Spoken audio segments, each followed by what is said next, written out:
Seeing as how Hollywood is risk-adverse, not a lot of movies are based on original ideas. No, the biggest resource for ideas in Hollywood isn't the mind, but books, and sometimes Broadway. Like a book, a hit Broadway show comes with built-in buzz and that air of authority that the critics so do love. However, unlike a book, a Broadway show has already been visually realized, and therefore a movie version of said show risks critics and audiences drawing unfavorable comparisons to the original. That's why while books never go out of style in Tinseltown, Broadway shows have their ups and downs. By far and away, the biggest period of success was the 1960s.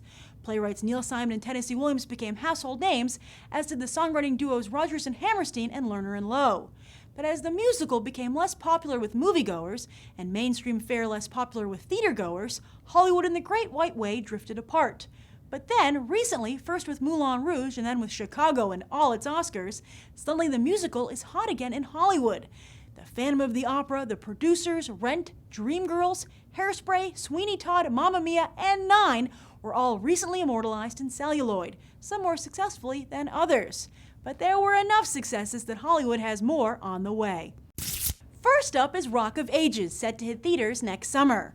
This ode to the classic rock hits of the 1980s isn't exactly a Broadway heavyweight, but has certainly been pleasing audiences since it opened in 2009.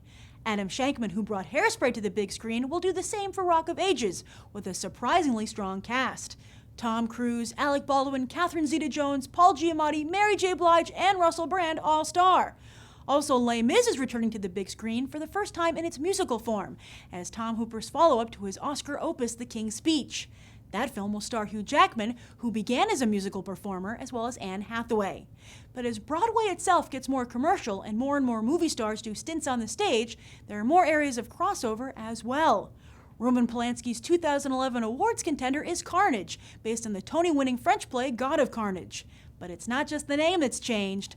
While the Broadway version featured noted actors Jeff Daniels, Hope Davis, James Gandolfini, and Marcia Gay Harden, the film version features the much flashier cast of Christoph Waltz, Kate Winslet, John C. Reilly, and Jodie Foster.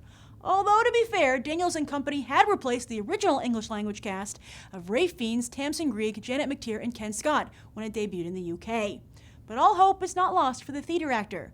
Benjamin Walker, who dazzled everyone who saw him in the lead role of Bloody Bloody Andrew Jackson, will star in his very first movie next year, Abraham Lincoln, Vampire Hunter. Now, before you think he's sold out, Walker will be playing Lincoln for none other than director Timur Bekmambetov and producer Tim Burton.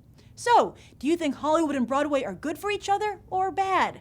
Write your thoughts down below. I'm Grace Randolph, and this has been a Movie Bite. You can watch more right now.